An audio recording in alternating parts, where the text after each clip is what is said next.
Eu trabalho por propósito. Eu ganho dinheiro, o dinheiro não me ganha. Não faço nada por dinheiro. Zero. Eu faço por propósito. Você está ouvindo o Vioral, o podcast da indústria farmacêutica. Não esqueça de se conectar no Instagram, @Vioral, ou então com o nosso host, @Paulo Crepaldi, o PC. Novos episódios todos os dias 5 e 20 do mês, em todas as plataformas de podcast. Fique agora com a 4ª temporada do Vioral.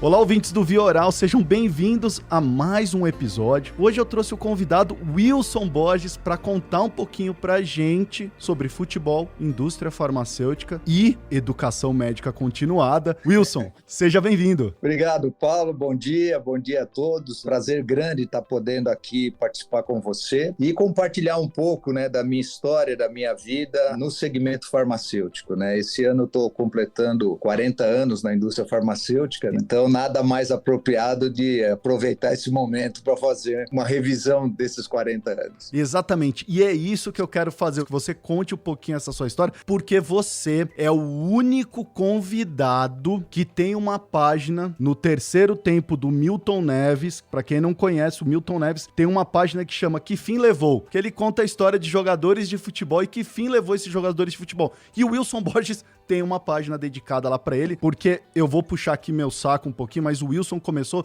no melhor clube de todos, que foi o meu São Paulo, e provavelmente é por isso que ele tem essa carreira de sucesso aí, né, Wilson? Mas deixa eu começar. Muita gente sabe dessa sua história de jogador de futebol, mas eu acho que eu tenho uma pergunta aqui pra começar esse nosso bate-papo, Wilson. Você é melhor jogador ou melhor executivo? Olha, sem dúvida alguma, o melhor executivo. Eu costumo dizer que eu fui um jogador mediano que teve um relativo sucesso porque sempre foi muito aplicado. E assim, o futebol, ele tem um funil muito apertado. Você tem estudos que mostram que de cada 3.000 garotos que tentam ser jogador de futebol profissional, em torno de um ou dois é que chegam efetivamente lá. E, na verdade, hoje, já fazendo uma reflexão, eu entendo que não é só a técnica, não é só o condicionamento físico, é o condicionamento mental que faz com que você, num ambiente tão adverso como é o futebol, e tão competitivo, para que vocês saibam, para cada jogador, para cada posição, você tem no mínimo 3 jogadores, então existe uma competição muito grande, diária, e que algumas pessoas, embora sejam extremamente habilidosas, não têm capacidade para gerenciar, Então, acho que eu tinha essa força mental para poder superar a minha técnica, que não era das melhores, mas conseguir passar nesse funil e jogar futebol profissional por 14 anos. E Wilson, só para quem não te conhece, você é paulistano, nasceu em São Paulo, era o sonho do seu pai que você fosse jogador de futebol, era o seu sonho?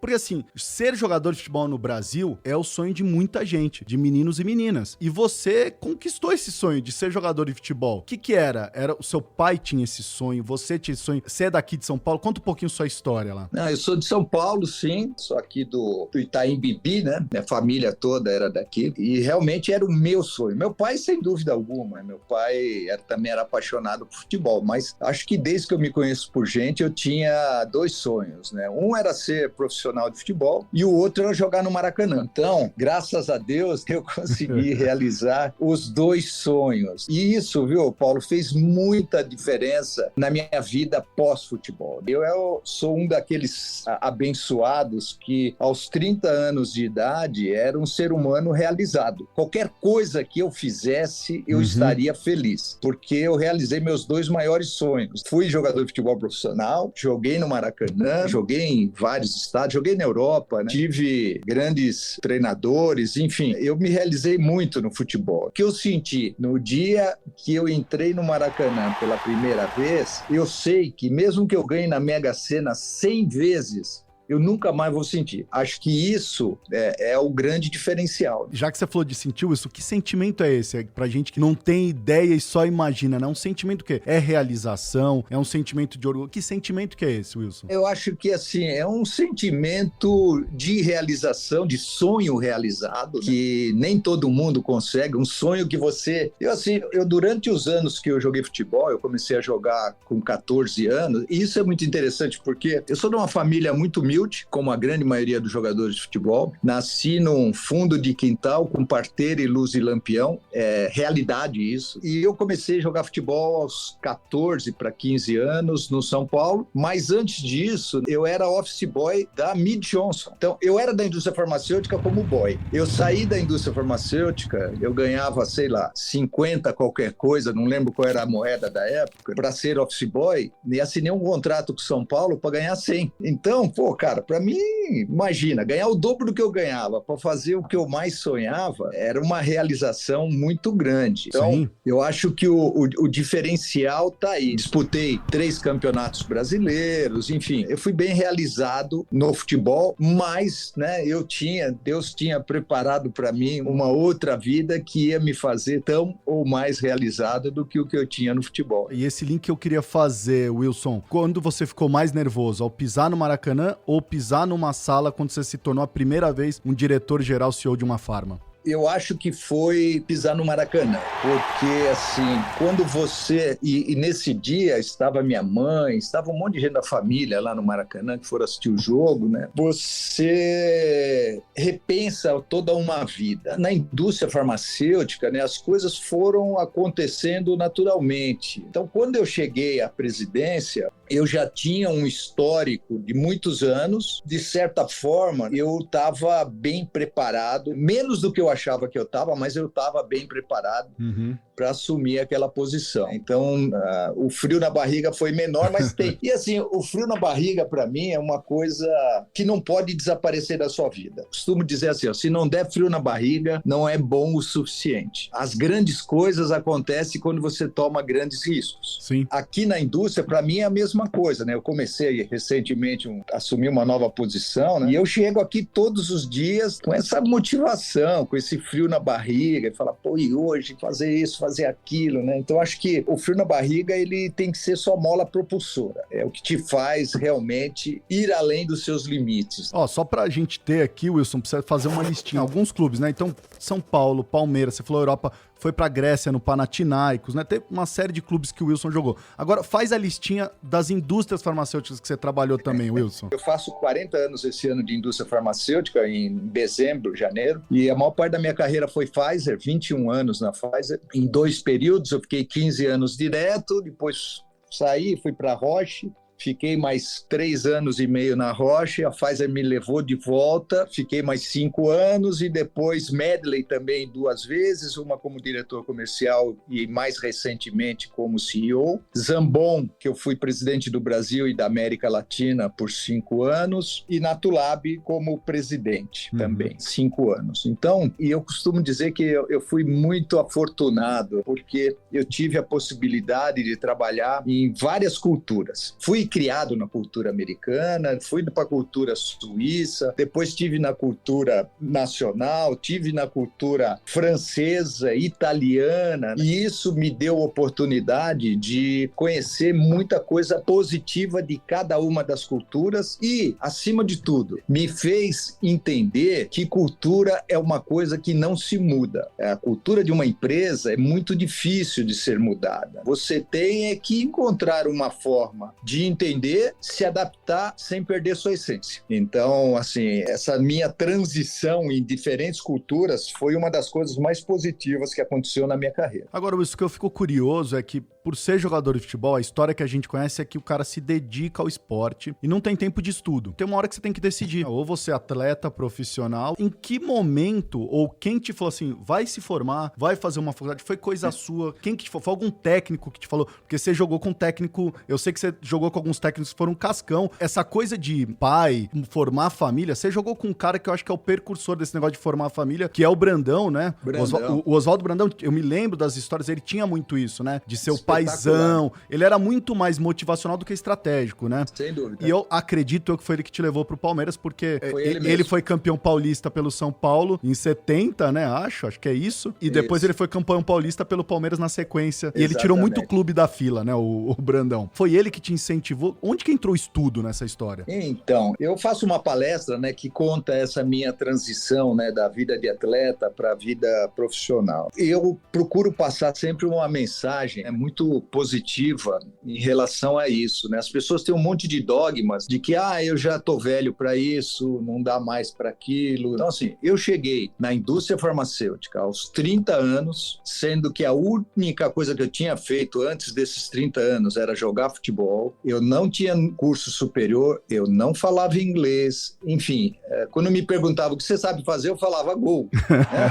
6 anos depois, eu estava indo para Harvard, eu estava indo para London Business School, eu estava formado, eu falava inglês fluentemente. Então, assim, o que eu tive foi uma oportunidade da Pfizer que enxergou em mim alguma coisa que nem eu mesmo sabia que eu tinha. Eu comecei na Pfizer como representante, fui representante trainee, júnior, pleno, sênior, fui assistente de marketing, gerente de produto, júnior, pleno, sênior, gerente de marketing para América Latina e Canadá, né? Diretor de marketing para América Latina e Canadá. Né? Então fiz uma carreira muito legal, mas que foi construída após os 30 anos. É como se eu tivesse nascido de novo. E Wilson, eu fico imaginando tua entrevista de emprego na Pfizer, o cara pergunta, qual a tua experiência? E você realmente falando, gol. Fazer gol, jogar bola. Né? E eu imagino a audácia de quem te contratou. Então, né? É aí que eu falo que eu acho que a minha winner mindset fez diferença, que construído em 14 anos de atleta profissional de alto nível. Né? Tá bom, o cara que me contratou acreditou, sei lá, eu fui lá fazer uma entrevista porque eu tinha um conhecido que me indicou num processo, era um processo de, sei lá, 8 vagas e tinha 20 pessoas. E eu fui um dos 8 escolhidos. Então era todo dia eles davam uma aula lá, faziam um teste, você respondia o teste e aí foi indo, eu fui um dos escolhidos. Na segunda oportunidade que eu tive, que era sair de representante e ir para a área de marketing, 4 anos depois que eu estava lá, eu também participei de um processo seletivo, onde éramos 10 para uma posição de assistente de marketing.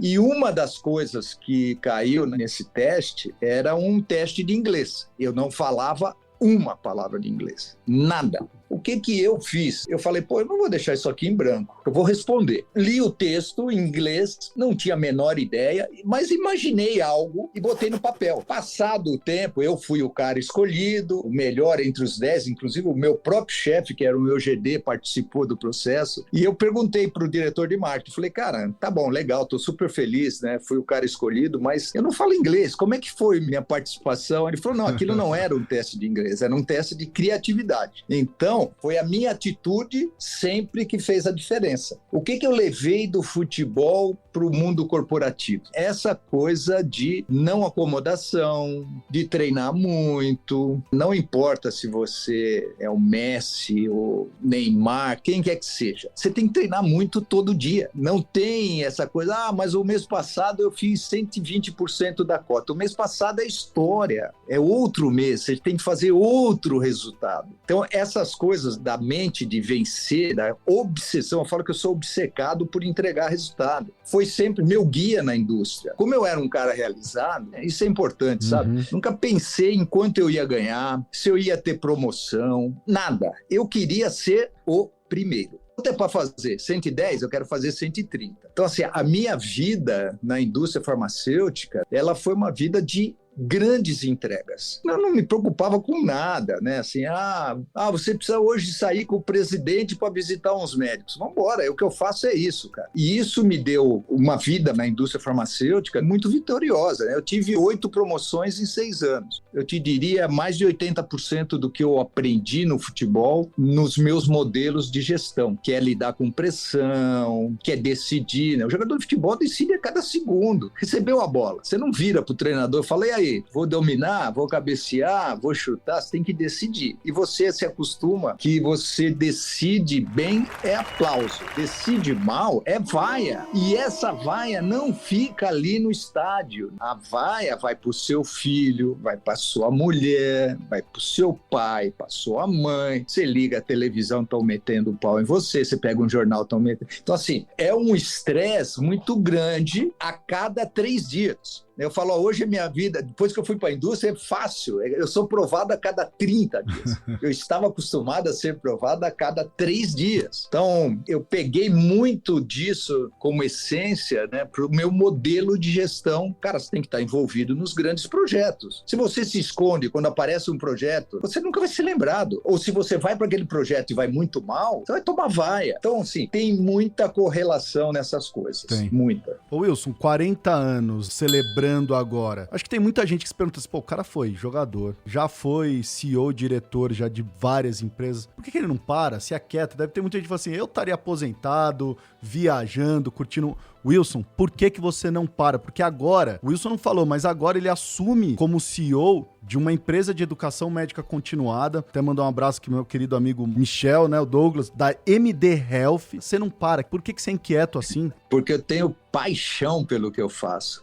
A minha paixão, na verdade, é pelo ser humano, é pelas pessoas. Não tem nada que me deixe mais feliz do que poder ir para uma empresa e tocar a vida das pessoas. Eu preciso dessa energia e de retribuir com ensinamento, com compartilhamento, porque, na verdade, né, a gente aprende todo dia, né, Paulo? A gente aprende todo dia. Né? O ser humano, né, ele é único. Ele não tem um segundo, mesmo que seja gêmeo, não é igual. Então, eu sou um cara que tem o maior prazer de chegar aqui como eu chego, 7, 7h30, sou eu que abro o escritório, né? Porque, assim, é sempre uma sensação muito positiva, de contribuição e de desafio. Eu sou um cara movido a desafios. Eu aprendi aos 17 anos, com um cara que você acabou de citar aí, que é o Oswaldo Brandão, uma coisa que eu tomei para minha vida e uso até hoje, e é o encerramento das minhas palestras. Eu trabalho por propósito. Eu ganho dinheiro, o dinheiro não me ganha. Não faço nada por dinheiro. Zero. Eu faço por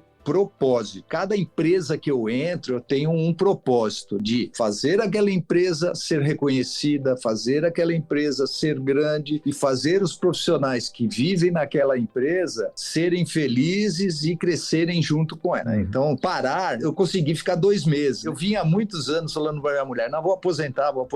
Aí, o ano passado, eu decidi aposentar. Parei em dezembro. Em fevereiro, eu estava trabalhando de novo.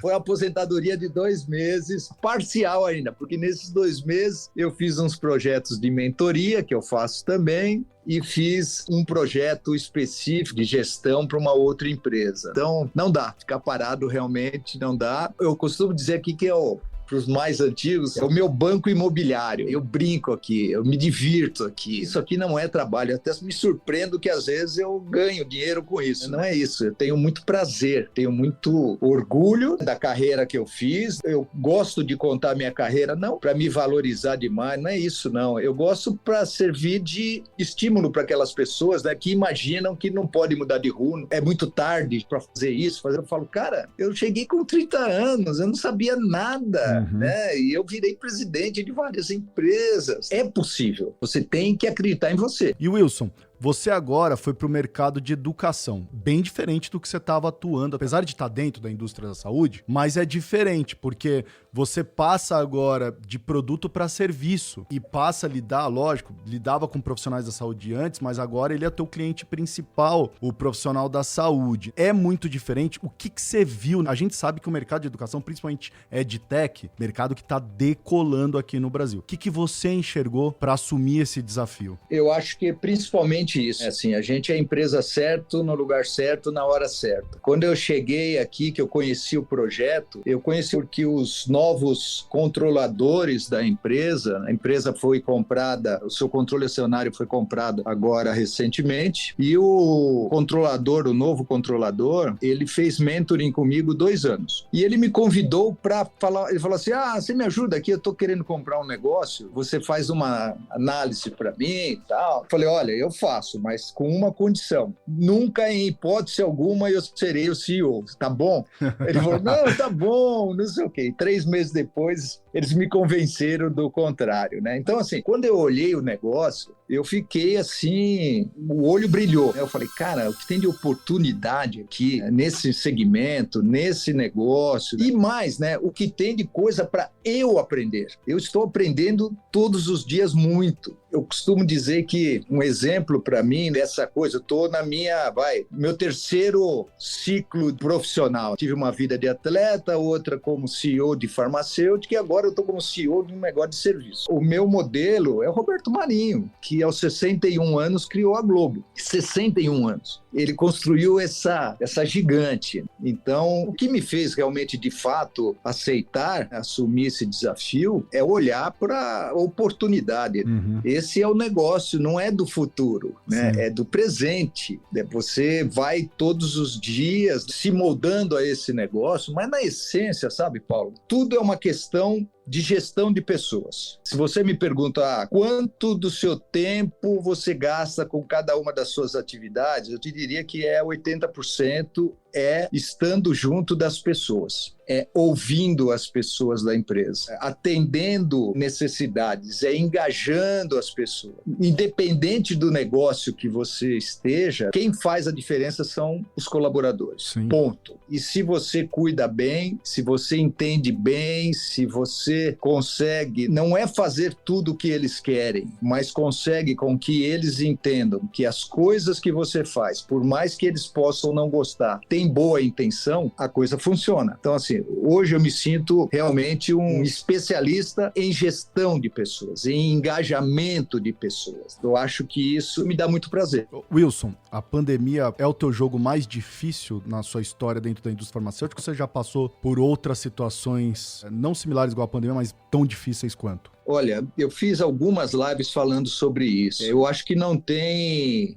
nada que possa se comparar com esse momento da pandemia, porque a pandemia, de cara, ela pegou e jogou no lixo toda uma rotina de uma vida. Então, você tinha uma rotina que você construiu ao longo da sua vida e que ela pegou e jogou no lixo, do ponto de vista de relacionamento, de tipo de trabalho, de onde você trabalha, né? Então, isso causou um impacto emocional que nenhuma das outras pandemias tinha causado. Não teve precedente nisso. As outras pandemias, todo mundo falava assim, não, o Brasil está acostumado, a gente já passou por várias crises. Não, mas eram crises especificamente financeiras. Agora é uma crise financeira e emocional de impacto brutal, porque alterou o seu estilo de vida para sempre. E pior que isso, te deixou sem uma certeza, numa ansiedade muito grande do que vai acontecer, de quando vai acabar. E continua. Então, assim, eu acho que o gestor, ele precisa entender isso. Mais do que simplesmente gerenciar se vai continuar no home office ou se não vai continuar no home office, é entender, né, que a cabeça de todos está muito abalada. E para produzir, você precisa voltar a ter essa tranquilidade. E Wilson, você agora do lado de fora, olhando para a indústria farmacêutica, esse cenário que está acontecendo, tem muita gente que fala assim, se a indústria farmacêutica não tomar cuidado, não se atentar ao que está acontecendo, vai virar uma Kodak e vai ser ultrapassada por essas health techs, um monte de coisa que está chegando, as big techs chegando na saúde. Você concorda com isso? Você acha que a indústria farmacêutica está ameaçada? Não, eu acho que não, definitivamente não. Porque o core business da indústria farmacêutica é pesquisar e desenvolver novas drogas.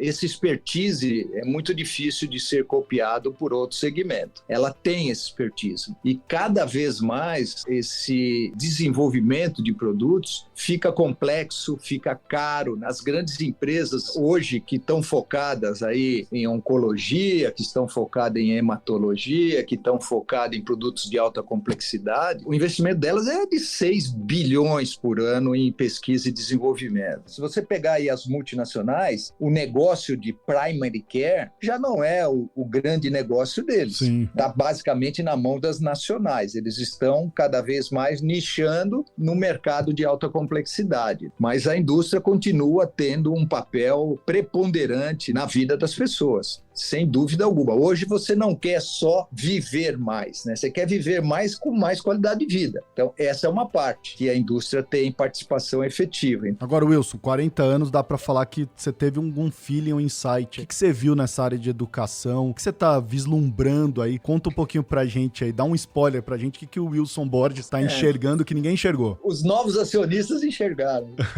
Eu acho o seguinte, existem determinadas posições que atualização contínua é mais do que essencial. E a medicina é uma delas, e a oncologia mais ainda. E o desafio, né, das pessoas, e eu acho que aí está o nosso papel preponderante, é ter uma atualização médica independente. Eu acho que esse é o nosso grande diferencial. Nós temos todo o conteúdo científico que a gente desenvolve, ele é absolutamente independente, tem uma curadoria, tem compliance, tem um monte de coisa que a gente tem. E de fácil acesso, porque hoje você é bombardeado, né? Ter um site, ter a informação na net já não é suficiente. Você tem pouco tempo, você precisa acessar isso de uma forma fácil, de uma forma objetiva, para que você possa absorver só aquilo que te interessa, porque você está sendo bombardeado todo dia. E esse é o nosso expertise. A gente trabalha com os maiores líderes de opinião no Brasil, com as grandes sociedades. E tem alguém que vocês se espelham, Wilson? Por exemplo, a gente se espelha na AFIA, não, a gente se espelha na Medscape. Tem alguém hoje que vocês acham que tá com um negócio do jeito que você quer ter? Não, a Medscape sem dúvida alguma, é uma referência, embora tenha pouquíssimo ou quase nada dessa coisa tailor-made. Desenvolvemos um know-how de criar conteúdos específicos, sintéticos, objetivos. E nesse aspecto, sabe, a pandemia nos ajudou muito. Praticamente tudo é via web e você tem que ser sucinto mesmo. Sim. Então a gente já tinha uma capacidade que foi ainda mais desenvolvida durante a pandemia. E Wilson, você já foi rap, agora você está desse lado educacional, acabou a força de vendas da indústria? Porque tanta coisa surgindo para levar conteúdo, informação para o médico. Onde que fica aí a força de vendas nessa história? Olha, eu respondo essa pergunta há pelo menos 20 anos. Todo mundo fala, vai acabar, o representante vai acabar. Eu não acho que acabou. Eu acho que vai mudar o modelo de trabalho do representante, ele vai ser muito mais um consultor técnico, ele vai necessitar de um conhecimento maior sobre droga, sobre farmacologia, farmacodinâmica, enfim. Ele vai precisar ser diferente. E a visita médica, eu entendo que ela está caminhando para ser um híbrido. Na verdade, na minha visão, né, e eu continuo tendo muito contato com representantes ainda, na minha visão, o que se tentou fazer não é o ideal. Se tentou pegar aquilo que você fazia presencialmente e colocar numa forma digital. E desagradou todo mundo. Desagradou o médico, desagradou o representante, né? E agora está se buscando realmente definir qual é o modelo específico para essa relação híbrida. Olha, isso eu quero receber presencial, isso eu não quero. Eu quero ter acesso à medida que eu entenda, eu médico entenda, que é necessário para mim. Então, vai mudar, quem vai acessar mais não será o representante, será o médico. E, obviamente, o presencial só vai acontecer se a empresa ou se o representante conseguir proporcionar uma experiência diferenciada naquela interação, agregar valor. Wilson, eu peguei um quadro do New York Times e trouxe pra gente aqui no Vioral. O New York Times, ele perguntou lá pras grandes celebridades uma série de perguntas e eu trago aqui pra vocês, pros nossos convidados, que são a minha celebridade aqui do Vioral. Obrigado. A primeira pergunta que eu faço, Wilson, é: que momento do último ano que você jamais vai esquecer? Sem dúvida foi 4 meses de pandemia.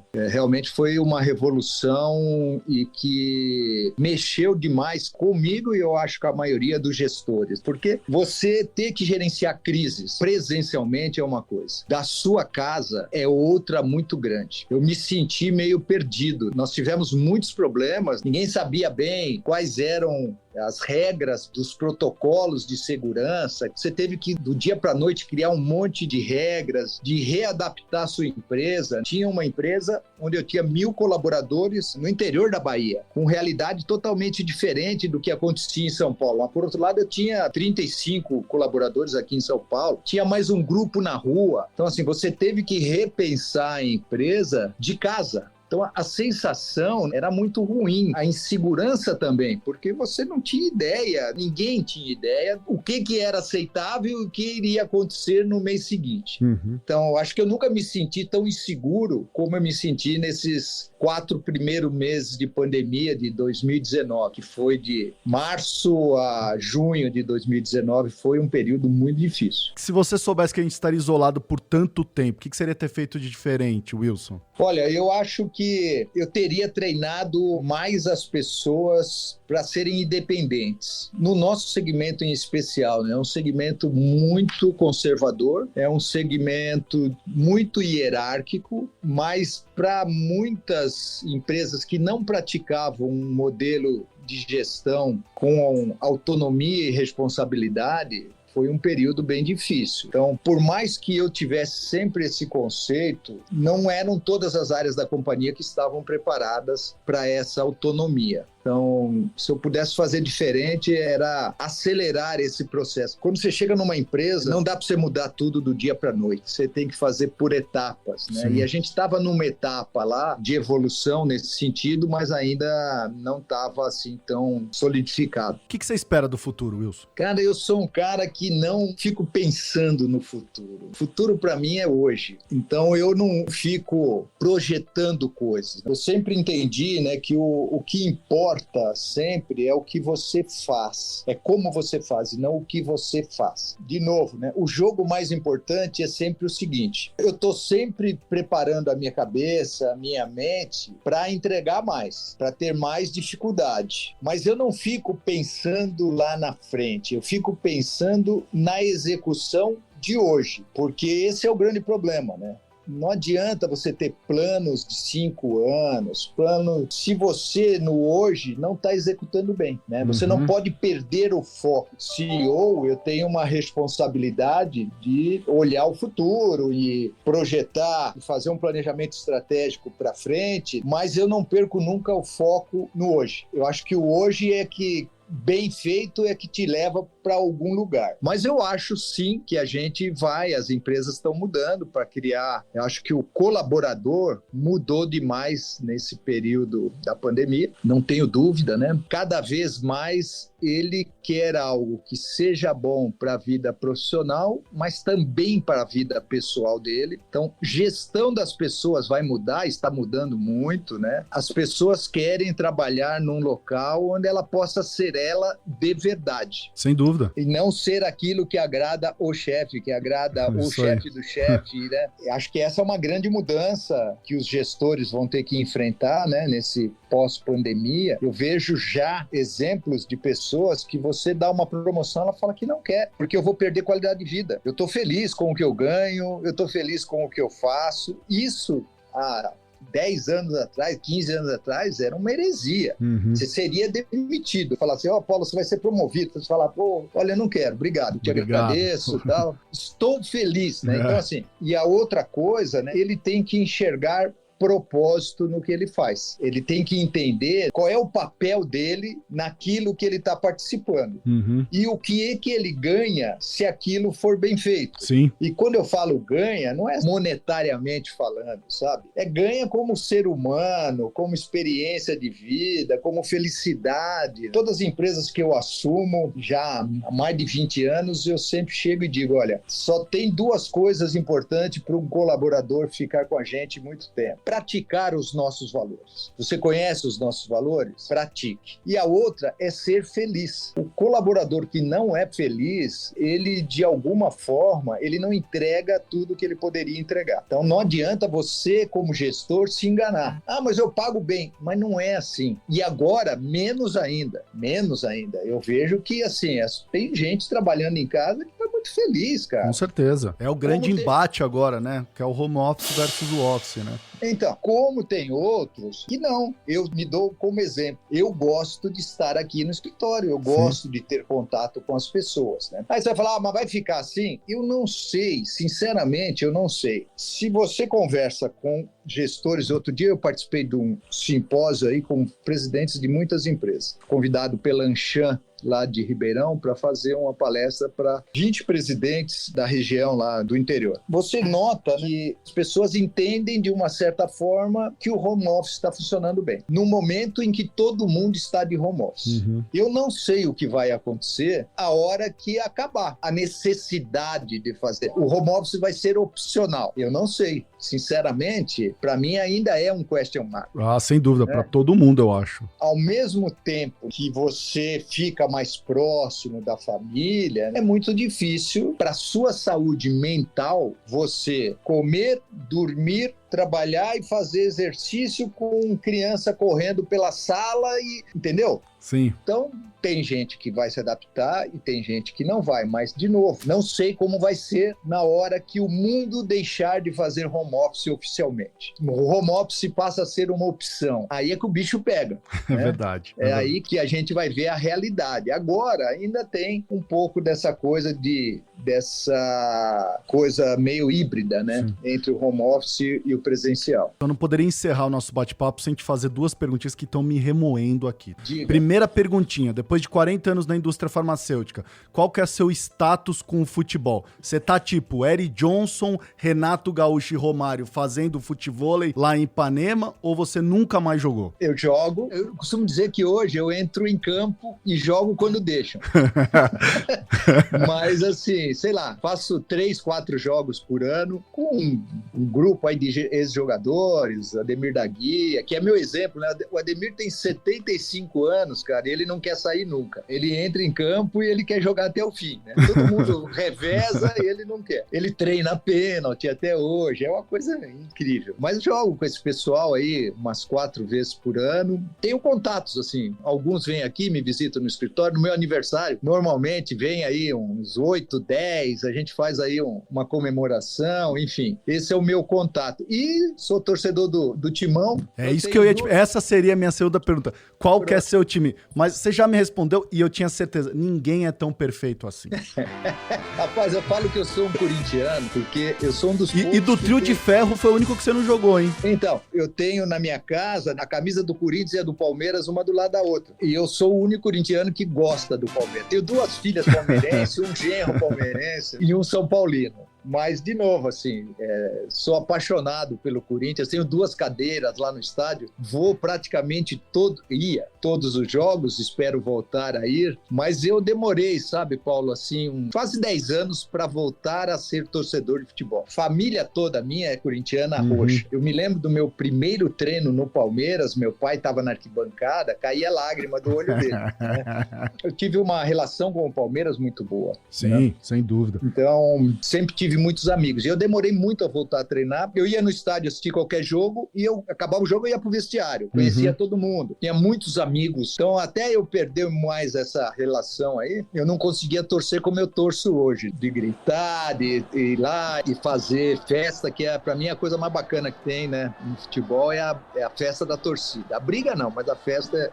é muito bacana. Sem dúvida nenhuma. Olha, gente, hoje nós conversamos com o Wilson Borges, essa pessoa incrível, e abre aspas aqui, ó, pegando uma frase dele mesmo que ele colocou na rede social: a liderança é uma arte que pode ser desenvolvida. Sem então, dúvida. Eu queria agradecer, Wilson Borges, por esse bate-papo hoje aqui. Eu que agradeço bastante, né? De novo, assim, eu gosto de contar a minha vida, né, como uma inspiração para derrubar vários paradigmas que existem. A pessoa pobre não vai chegar nunca a lugar nenhum, a pessoa que com 30 anos não fez alguma coisa representativa não pode chegar a lugar nenhum. Eu quebrei todos esses paradigmas e eu sempre uso isso como inspiração. Outro dia eu fui cortar o cabelo e o barbeiro me falou isso. Ele falou: cara, eu tô muito preocupado porque eu tenho 31 anos, não sei o que eu quero, já mudei de posição, de atividade algumas vezes. Eu falei: cara, com 31 anos eu só tinha jogado bola. E eu comecei uma vida toda e fui estudar em Harvard, fui estudar na London Business School. Quando eu cheguei na Pfizer, né, depois de jogar futebol, eu não sabia o que era Harvard. Eu achava que era uma lanchonete, internet, sei lá, não tinha a menor ideia. Só que no dia que eu cheguei lá e entrei, fui com a minha malinha lá pro quarto, é que a coisa cai, assim, você fala, cara, aí você olha para trás, fala, eu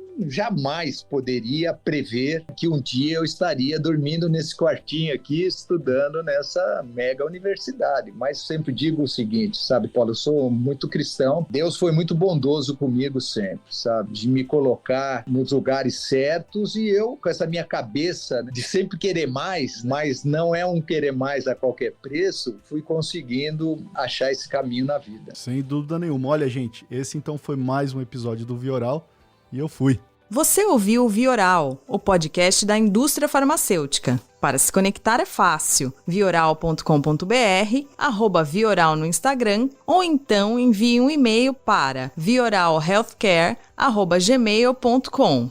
Até a próxima dose oral quinzenal para seus ouvidos.